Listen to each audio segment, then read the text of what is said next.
Once feared as fierce, cold-blooded killers of the prehistoric era, crocodiles today are not only a source of highly sought-after luxury meat, but also a symbol of high fashion, generating billions of dollars for the global industry. But have you ever wondered how millions of crocodiles are raised, harvested, and processed every year? It all begins at thousands of large-scale modern crocodile farms, where these reptile creatures are carefully bred, fed, and cared for under the watchful eyes and wisdom of experienced farmers. Then, through tightly controlled systems, the crocodiles are transported to specialized processing plants.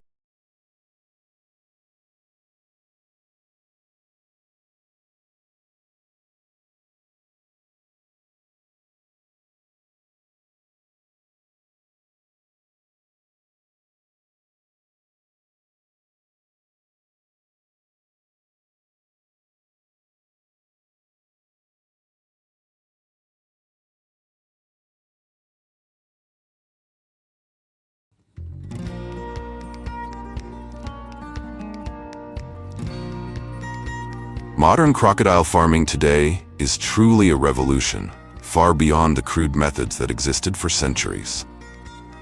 This dramatic transformation has paved the way for crocodiles to be raised and processed industrially in over 30 countries, with major hubs like Thailand, Australia, South Africa, the United States, and China, home to high-tech farms and specialized processing facilities.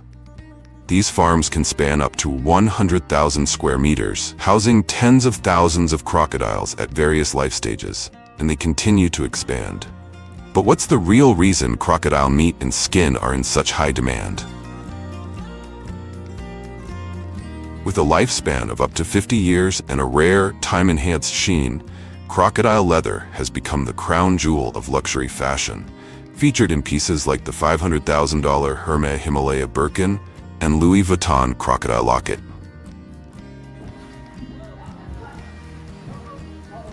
Even though farm-raised crocodiles have been born and bred in captivity for generations, their primal hunting instincts remain fully intact, which means raising them in massive numbers has never been an easy or entirely safe task.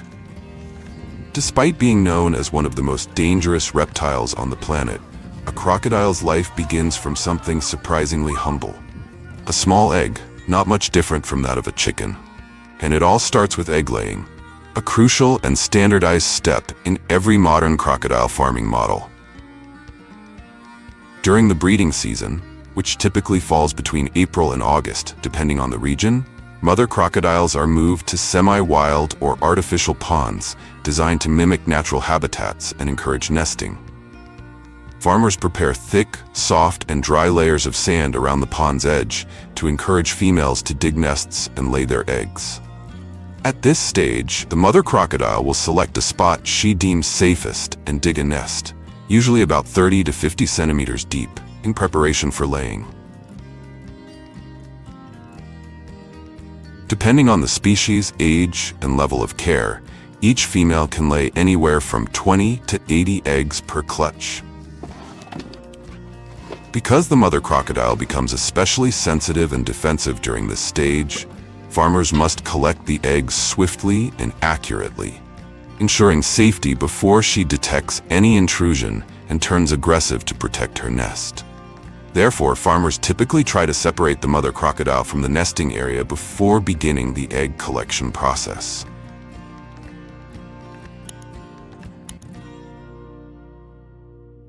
Egg collection requires precision, speed, and more than a little courage, because just a few seconds too late, and the mother crocodile might return to the nest and react aggressively. Each egg must be gathered within 24 hours of being laid to prevent it from being eaten, and every single one is carefully marked to indicate its exact orientation. This is crucial, as rotating the egg during transport to the artificial incubation area could damage the embryo and ruin the hatch. After being successfully collected from the mother crocodile, the eggs are gently wiped with a dry cloth to remove sand and debris. They are then placed in trays lined with sawdust or on specialized racks, helping to retain moisture and keep the eggs stable, with precise spacing to prevent contact and ensure proper airflow during incubation.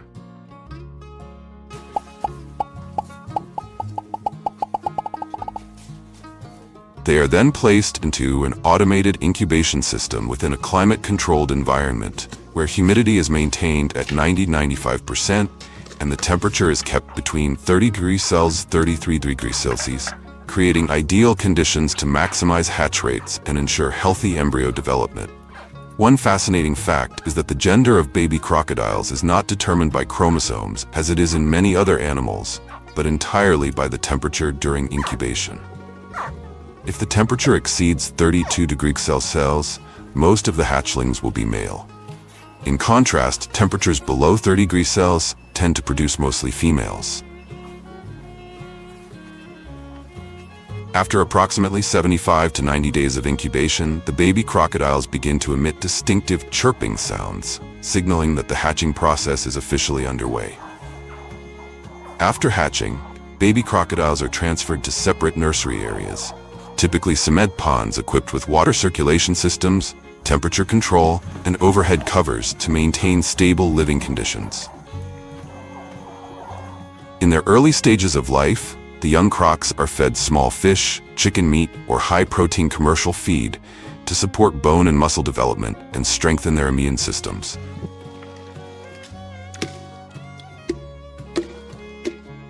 They're usually fed once or twice a day, at fixed times, to help establish a consistent biological rhythm and minimize aggressive competition during feeding. Unlike your cow, which takes 18 to 24 months to reach harvest age for meat or milk, crocodiles grow at a rate of 2 to 3 years to reach commercial size.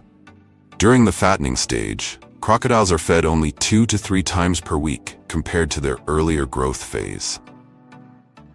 However, the nutritional quality of each meal is significantly enhanced, with a high-protein diet specifically designed to optimize both meat texture and skin quality, the two most valuable outputs in crocodile farming. Even though they don't eat daily like other livestock, crocodiles can still suffer from obesity and digestive issues if their feed intake is not strictly limited to under 10% of their body weight. Thanks to this careful feeding management, the fattening process not only helps crocodiles reach their ideal weight, but also ensures they meet the strict standards of the premium meat and leather markets.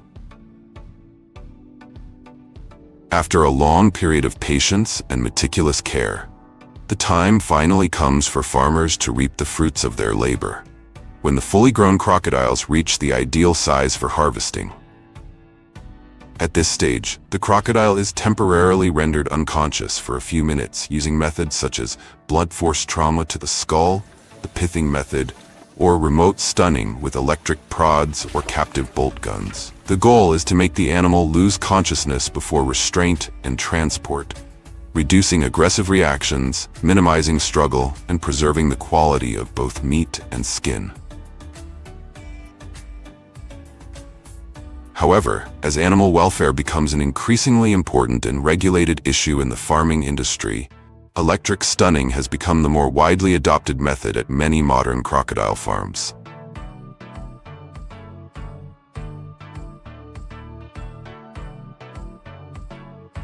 Once the crocodile is fully immobilized, workers quickly tie its snout, secure its limbs, and then transfer it onto a specialized transport vehicle. Depending on their intended use, hundreds of crocodiles will be classified before entering the slaughter process, ready to transform themselves into a rich source of protein sought after across the globe, and premium-grade hides featured in legendary handbags bearing the names Hermes or Louis Vuitton.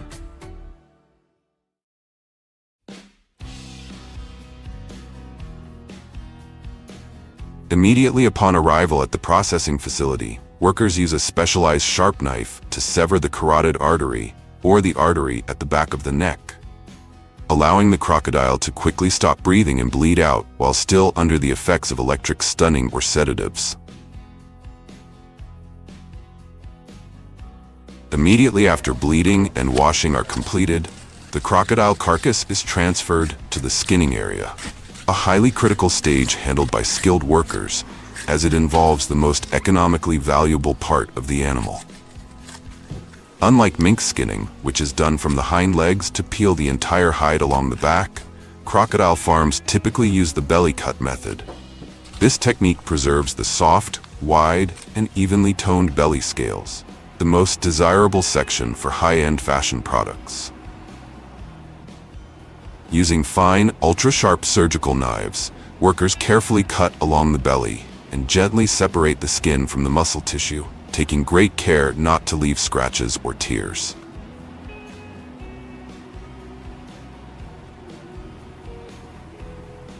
A flawless crocodile hide can measure between 40 to 60 inches in length and fetch anywhere from $300 to over $10,000 a piece, depending on its size and quality.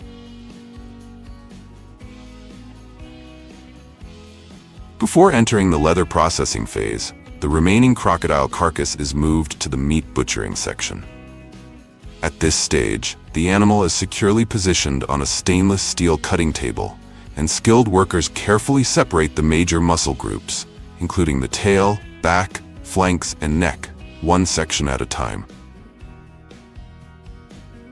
The tail, in particular, is highly prized, making up nearly 50% of the total marketable meat. It's considered the finest cut, known for its white, lean, protein-rich texture, and is often featured in local delicacies or served at upscale restaurants. One of the most crucial steps that determines up to 80% of a crocodile hide's commercial value is the initial preservation phase, designed to maintain its quality and prepare it for advanced tanning processes. After being thoroughly cleaned with high-pressure cold water and meticulously scraped to remove any remaining debris, fat, or connective tissue, the hide undergoes either dry salting or deep freezing at 18 degrees Celsius to 25 degrees, especially when the tannery is not located near the farm. This preservation method effectively halts biological decomposition, protects the natural grain pattern, and preserves the hide's structural integrity before it enters the high-end tanning and finishing stages. Finally, before being sent to the tannery, the hides are manually graded based on criteria such as size, thickness, belly scale uniformity, and the presence of flaws. Next, the high-quality crocodile hides enter the intensive tanning process, a series of carefully controlled steps that can take anywhere from between 5 and 21 days, requiring advanced techniques and strict oversight. The hides are first soaked in chemical or bioenzyme solutions to relax the collagen fiber structure. Then comes the actual tanning stage, where agents like chrome or natural tannins are infused into the leather to prevent biological decay, enhance durability, and improve water resistance.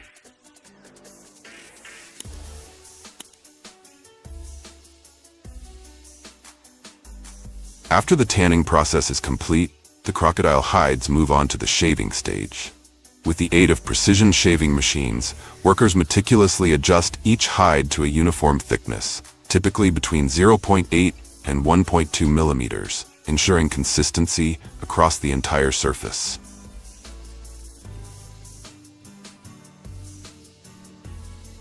Next, the most experienced workers, with sharp eyes and steady hands, manually inspect and sort the hides. Only those that meet the highest standards, with clearly defined belly scales, a soft texture, and no visible defects, are selected to proceed to the final stages of dyeing and surface finishing. Depending on the specific demands of fashion brands, the crocodile leather may be dyed in a uniform color or treated with special effects such as ombre gradients, metallic finishes, marbled tones, or vintage-style patinas.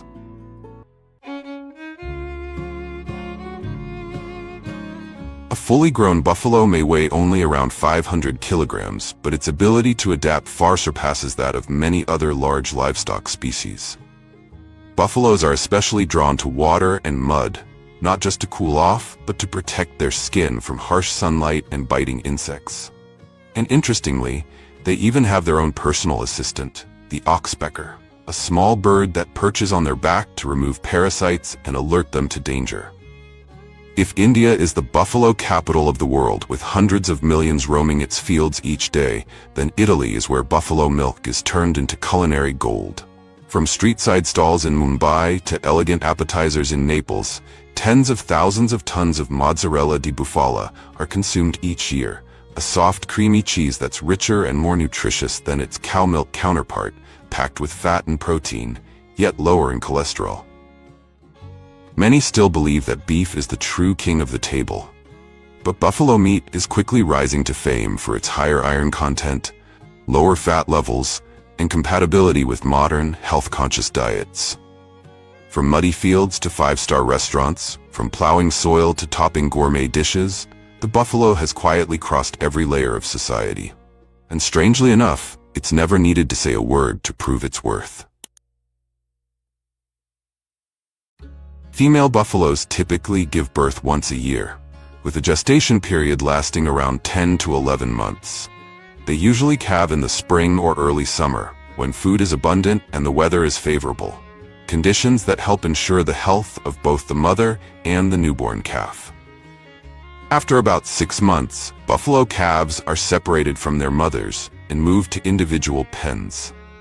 This allows farmers to collect the full milk yield from the mother for the production of mozzarella cheese or other dairy products. Female calves are raised on a controlled feeding regimen to grow quickly, stay healthy, and may be kept as future breeders. Meanwhile, male calves are typically raised separately for meat production. Buffaloes can eat a variety of feeds, but the most common are silage corn and straw. After each wheat harvest, massive piles of leftover straw are gathered by specialized baling machines and compressed into large, tightly packed rolls weighing hundreds of kilograms.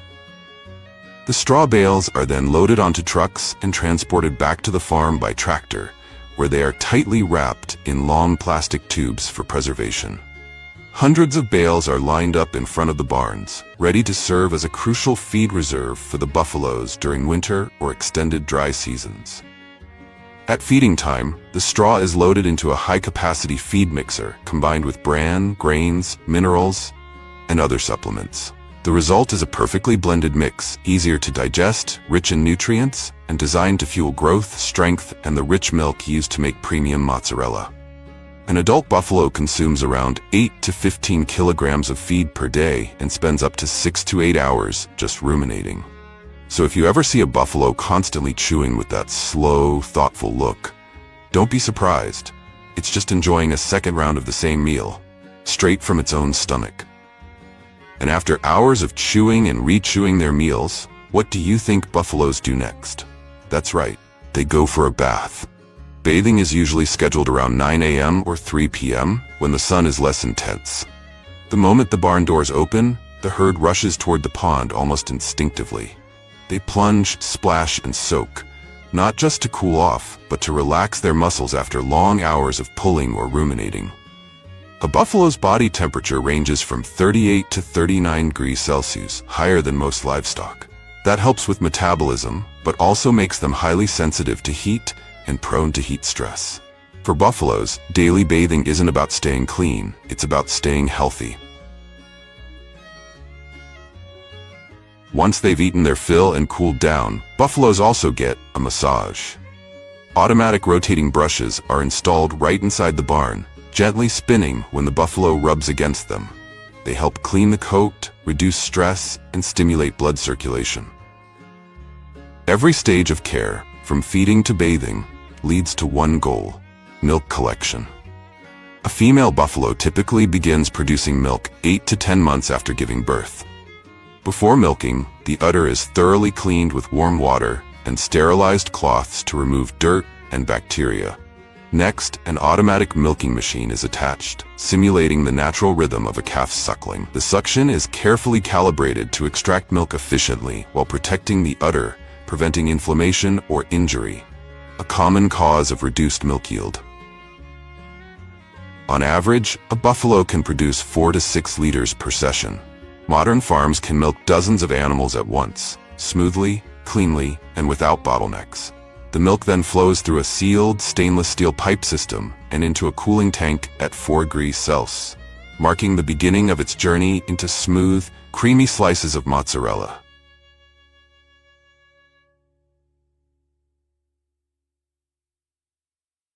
When milk enters the cheese factory, it doesn't go straight into production. First, it must undergo strict testing for freshness, cleanliness, and harmful bacteria. Then, key nutritional indicators such as fat content, protein levels, and lactose are carefully analyzed. Only milk that truly meets the standards is kept, because even a 0.1% deviation in fat can ruin an entire batch of cheese worth tens of thousands of dollars. To ensure absolute safety before beginning its journey into cheese, the milk must undergo pasteurization. In this step, it is rapidly heated to 72 degrees Celsius for about 15 to 20 seconds, just enough to destroy harmful bacteria without losing its valuable nutrients. Immediately afterward, the milk is quickly cooled to lock in its fresh flavor and prevent any further microbial growth.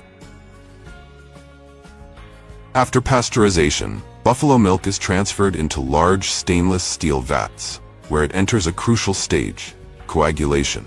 This is when the liquid milk begins to transform into a semi-solid form, separating into two main parts: curd, the solid portion that will become cheese, and whey, the liquid that will be removed later. To trigger this process, rennet is added, a traditional enzyme extracted from a young calf's stomach, or produced using modern microbial fermentation. Rennet causes the milk proteins, primarily casein, to bond together, forming a gel-like network that traps fat and essential nutrients. Once the rennet is added, an automatic stirring system gently agitates the mixture for 30 to 40 minutes to ensure even distribution of the enzyme. The stirring must be precisely controlled. Too vigorous and the curd may break prematurely. Too weak and the milk could settle unevenly, leading to inconsistent cheese quality. After stirring, the mixture is left to rest for about 30 minutes, allowing the curd to naturally set.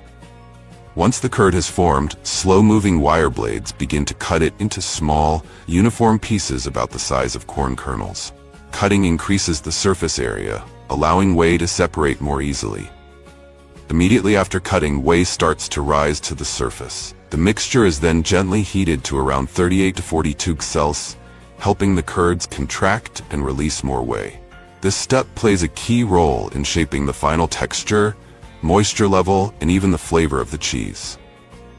As the whey separation process finishes, the massive stainless steel vats begin to tilt slowly.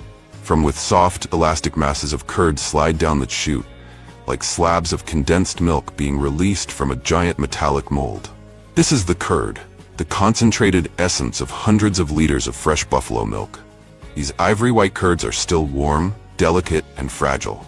Before they can be transformed into cheese strands, they must be evenly cut. In the prep area, workers use knives or semi-automatic cutters to divide the curds into smaller, uniform blocks, precisely measured. This step isn't just for convenience, it allows heat and salt to penetrate evenly, ensuring the final cheese develops the signature stretch, gloss, and elasticity that define true mozzarella. And this is one of the most anticipated moments in the entire cheese-making process. After being finely shredded, the curd is transferred into a specialized stretching and mixing machine. Here, hot water, around 70 to 80 degrees Celsius, is gradually added as the machine continuously stirs, softening the curd and bringing it to that signature stretchy consistency. Under the combined effect of heat and water, the proteins in the curd begin to straighten and rebond, forming the chewy, elastic, and smooth texture that defines true mozzarella. The portions are then rolled into perfect spheres using a precise spinning motion, resulting in evenly shaped, glossy mozzarella balls. Finally, the mozzarella drops into a cold water tank, rapidly cooling each piece. This step stabilizes the texture and prevents the balls from sticking during storage. The entire process, from shredding the curd to forming smooth mozzarella balls, takes less than 10 minutes, but every step must be tightly controlled to ensure proper texture, flavor, and freshness. In some artisanal dairies in Italy, mozzarella isn't just shaped into balls, it's braided into traditional forms known as treccia mozzarella. Braiding the cheese enhances its elasticity and structural integrity, while helping it retain moisture and providing a more satisfying texture when sliced. This technique isn't just practical, it's a cultural signature, especially popular in southern regions like Campania and Puglia, where mozzarella is considered a true culinary heritage. After being shaped and chilled, each mozzarella ball is transferred to the packaging line via an automated conveyor system. Robotic arms precisely place the cheese into specialized plastic containers, followed by an injection of sterilized brine to keep the mozzarella moist, soft, and fresh for longer. The brine also prevents the pieces from sticking together and helps preserve their elastic texture. The containers are then sealed, labeled, and packed into large cartons before being moved to cold storage at 4 degrees Celsius. From there, they're ready to be shipped to supermarkets, restaurants, and food chains around the world. According to estimates, over 5 million mozzarella balls are consumed globally every single day, from pizzas in New York to caprese salads in Rome. A staggering number for a cheese that lives in water and never dries out. Buffaloes don't just give us rich, milky mozzarella, they're also a source of lean, flavorful red meat, packed with protein.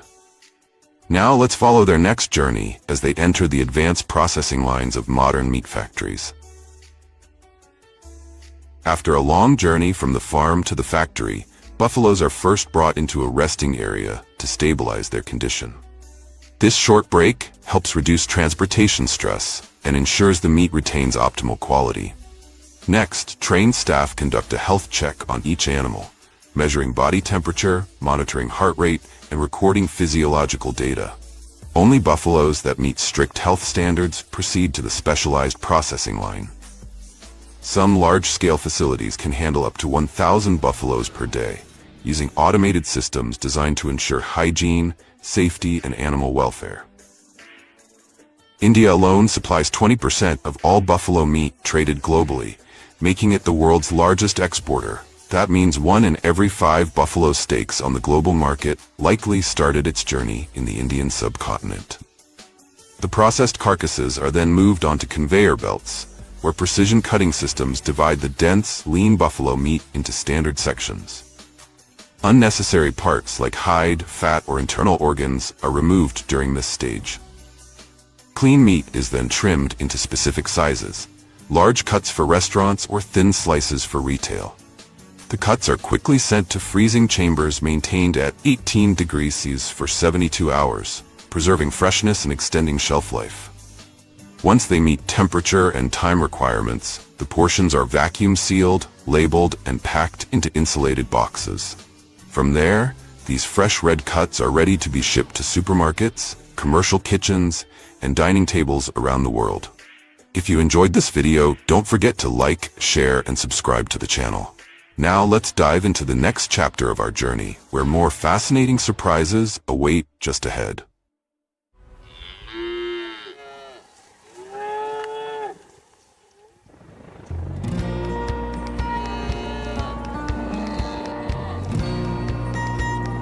Brazil may boast the biggest numbers, but numbers alone don't define the future. The real game changers in cattle farming are unfolding in Australia and the American West, where million-acre ranches, helicopter herding, and AI-driven management are rewriting the rules of the industry. Here, on fields that stretch endlessly toward the horizon, thousands of massive, bellowing cattle tremble with excitement, eagerly waiting for the gates to swing open so they can charge into the lush green pastures ahead. In the past, herding such a massive group was a grueling, labor-intensive task, relying on cowboys on horseback, ATV riders, or workers on foot braving the elements. But today, thanks to aviation technology, especially helicopters, what once took hours and many people can now be done in mere minutes. On sprawling ranches where a single property can span millions of acres, one skilled pilot can do the work of 10 to 20 people with incredible precision and efficiency. Flying low over the herd, the chopper spots stragglers, gently nudges them back into line, and guides the entire group in the right direction, all without causing panic or stress. Beyond saving time and reducing labor costs, Helicopter herding also allows ranchers to detect early signs of trouble, such as fatigue, injury, or illness in the animals.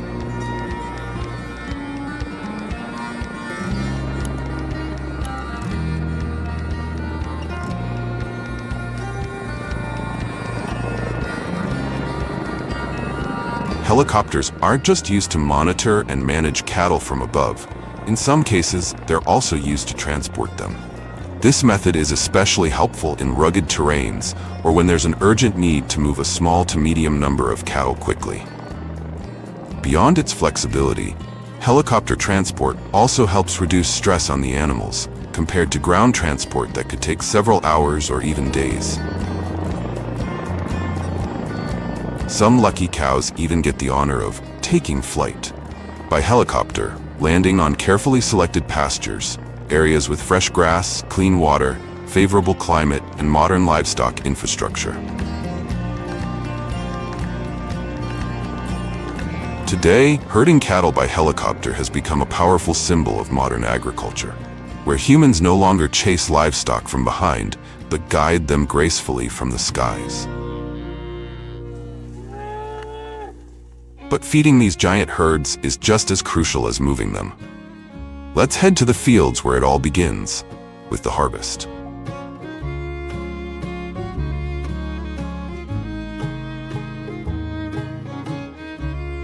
To ensure a high-quality food source for the herd, modern farms invest heavily in grass harvesting systems.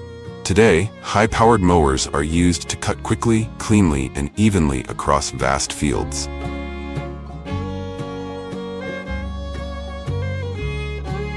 After mowing, tedders spread the grass evenly to speed up the drying process, followed by balers that compress it into large, round bales for easy transport and storage.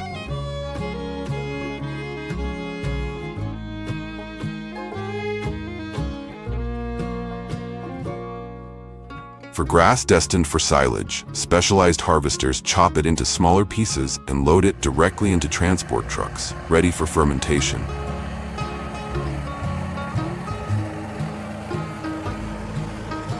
Once harvested, all the forage is brought back to the farm, where it's stored in cool warehouses or silage pits, ready to be included in scientifically balanced meals for healthy, thriving cattle. To precisely blend the ingredients, modern farms use automatic TMR mixers, massive machines capable of handling several tons of material per hour. These mixers ensure that every cow receives a consistent and nutritionally balanced portion. Would you trust a robot to feed your entire herd? These farmers do, and here's why. Once mixed, the feed is loaded into automated feeding vehicles or robots, which move along the feeding alleys in the barns. These systems distribute the feed into each trough precisely, on schedule, and according to preset portions. Some units are even equipped with sensors to detect leftover feed and automatically top it up when needed. As a result, with just a few simple operations, tens of thousands of cattle on mega farms, some housing up to 30,000 or even 100,000 head, can be fed a complete, clean, and consistent meal, without the need for an entire crew of workers shoveling feed by hand like in the old days. But as farming evolves and becomes smarter, the big question remains: how do we ensure it's humane, sustainable, and balanced?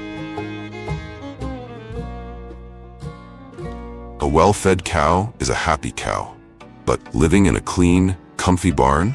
That's next-level cow care.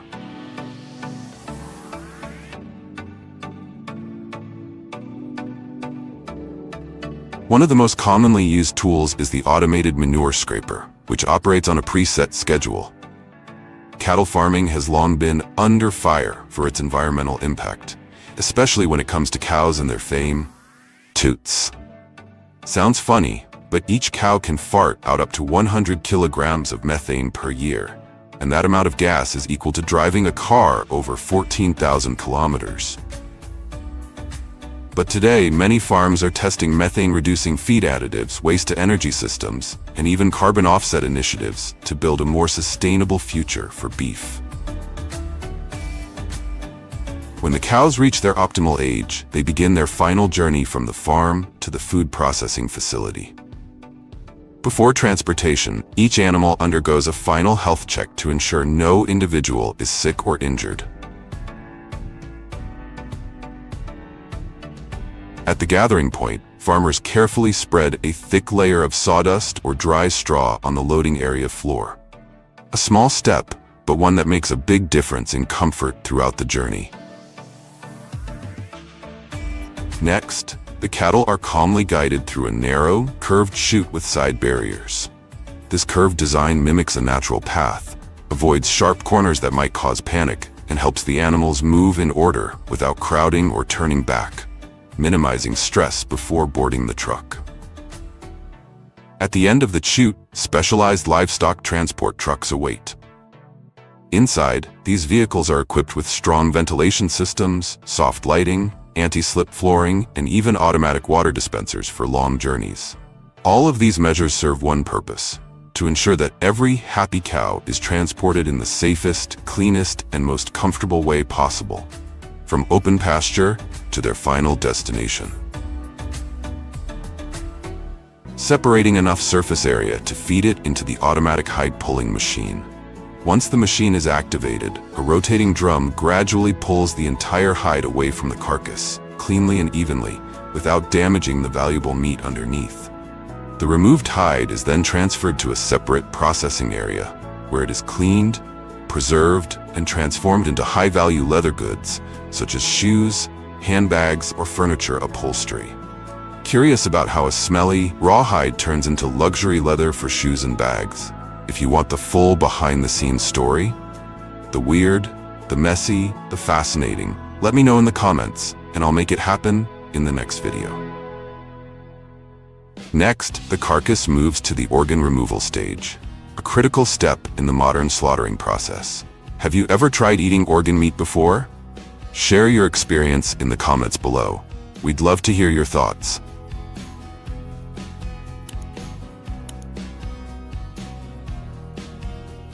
After the hide and internal organs have been removed, the carcass undergoes a final inspection by the quality control team. If it meets all safety and hygiene standards, it is stamped with a veterinary seal or quality certification label, confirming that the meat is safe and approved for commercial processing. Next, the clean carcasses are transferred to a blast chilling room where the temperature is kept between 0 to 4 degrees Celsius. This rapid chilling process takes place over several hours and plays a critical role in inhibiting bacterial growth, preserving the meat's bright color, and maintaining its natural tenderness. Once the carcass has been chilled to the required temperature, it moves into the deboning and cutting section. Here, skilled technicians carefully cut along muscle groups, joints, and meat fibers to separate the carcass into marketable cuts, such as tenderloin, strip loin, short ribs, chuck, brisket, flank, shank, and belly. Each cut is sorted based on its intended use, whether for grilling, stewing, grinding, or export packaging.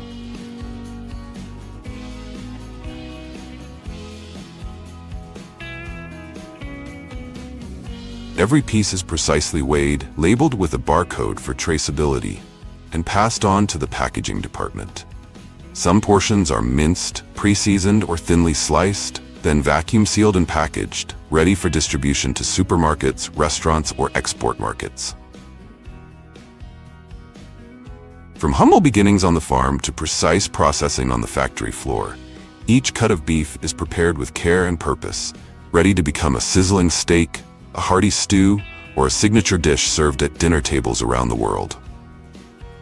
From pasture to plate, every step of this journey carries a story of care, precision, and transformation. What surprised you the most? What journey do you want to explore next? This is Agriculture Insight, and we'll see you in the next field.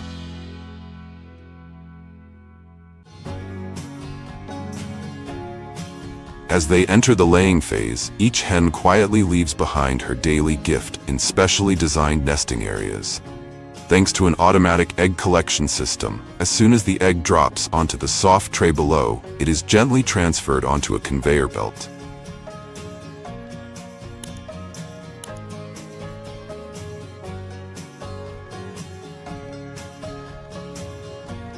This belt runs the entire length of the housing rows, carrying the eggs straight to the central collection area. No human hands needed.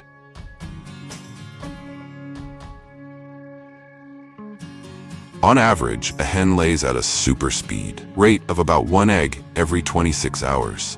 That's why, at large-scale industrial farms, automated systems can effortlessly collect between 200,000 to 500,000 eggs per day.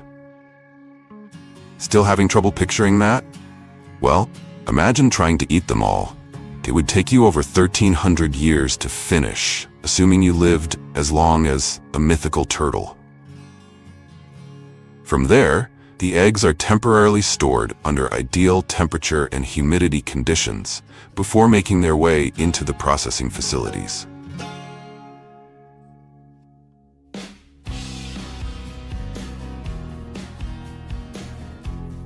After being collected from the farm, the eggs are transported to the processing facility in specially designed trays to minimize impact and preserve freshness.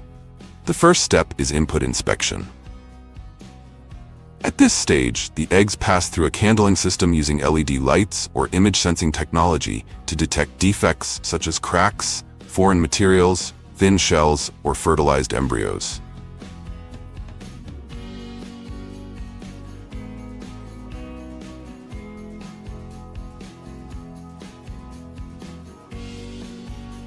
Any eggs that do not meet quality standards are automatically removed from the processing line.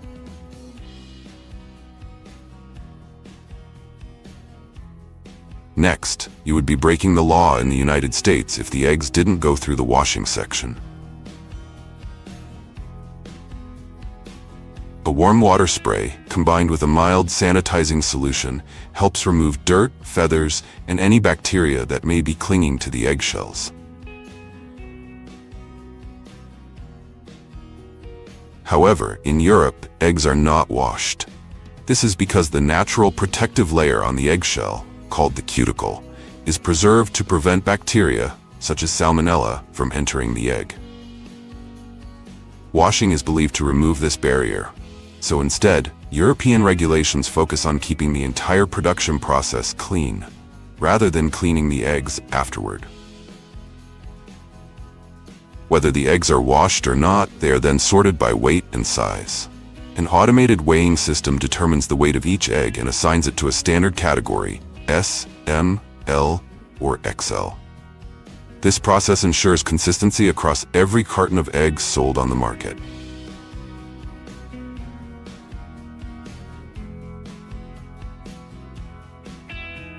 Next comes the packaging stage. The eggs are placed into molded paper or plastic trays that help keep them secure and prevent breakage during transport. These trays are then automatically loaded by robotic arms into larger cartons or plastic boxes, which are printed with the packing date, expiration date, QR codes for traceability, and brand.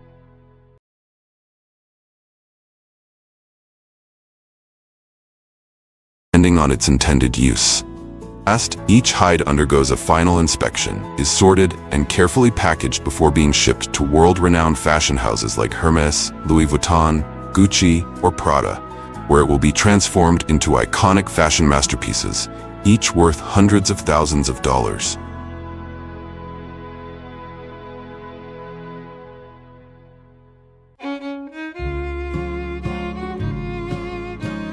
A fully grown buffalo may weigh only around 500 kilograms, but its ability to adapt far surpasses that of many other large livestock species. Buffaloes are especially drawn to water and mud, not just to cool off, but to protect their skin from harsh sunlight and biting insects. And interestingly, they even have their own personal assistant, the oxpecker, a small bird that perches on their back to remove parasites and alert them to danger. If India is the buffalo capital of the world with hundreds of millions roaming its fields each day, then Italy is where buffalo milk is turned into culinary gold. From street-side stalls in Mumbai to elegant appetizers in Naples, tens of thousands of tons of mozzarella di bufala are consumed each year, a soft, creamy cheese that's richer and more nutritious than its cow milk counterpart, packed with fat and protein, yet lower in cholesterol. Many still believe that beef is the true king of the table. But buffalo meat is quickly rising to fame for its higher iron content, lower fat levels, and compatibility with modern, health-conscious diets. From muddy fields to five-star restaurants, from plowing soil to topping gourmet dishes, the buffalo has quietly crossed every layer of society. And strangely enough, it's never needed to say a word to prove its worth.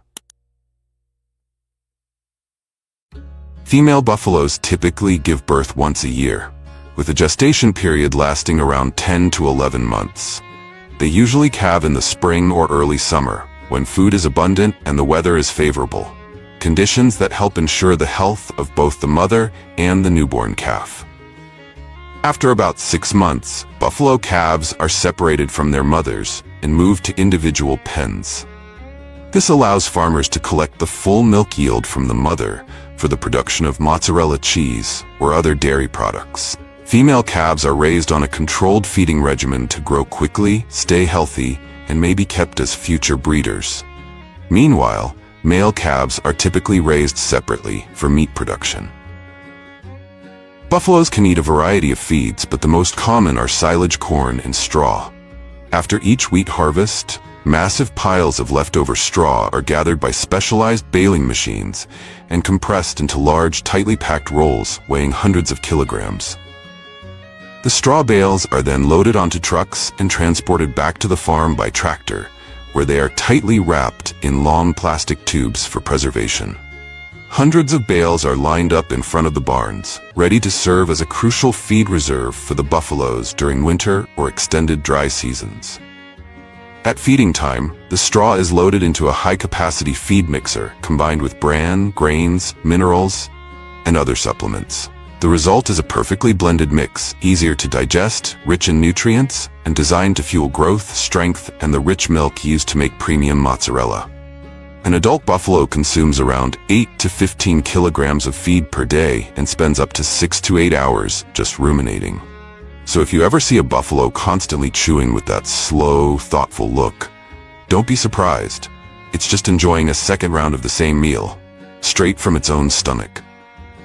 And after hours of chewing and re-chewing their meals, what do you think buffaloes do next? That's right, they go for a bath. Bathing is usually scheduled around 9 a.m. or 3 p.m. when the sun is less intense. The moment the barn doors open, the herd rushes toward the pond almost instinctively. They plunge, splash, and soak, not just to cool off, but to relax their muscles after long hours of pulling or ruminating. A buffalo's body temperature ranges from 38 to 39 degrees Celsius, higher than most livestock. That helps with metabolism, but also makes them highly sensitive to heat and prone to heat stress.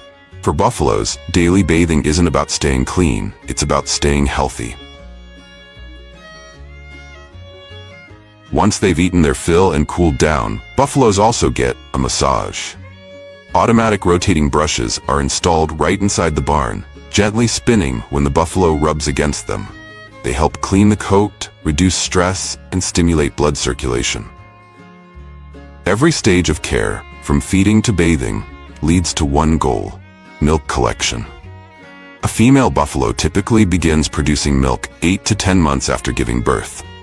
Before milking, the udder is thoroughly cleaned with warm water and sterilized cloths to remove dirt and bacteria. Next, an automatic milking machine is attached, simulating the natural rhythm of a calf's suckling. The suction is carefully calibrated to extract milk efficiently while protecting the udder, preventing inflammation or injury, a common cause of reduced milk yield. On average, a buffalo can produce 4 to 6 liters per session. Modern farms can milk dozens of animals at once, smoothly, cleanly, and without bottlenecks. The milk then flows through a sealed stainless steel pipe system and into a cooling tank at 4 degrees Celsius, marking the beginning of its journey into smooth, creamy slices of mozzarella.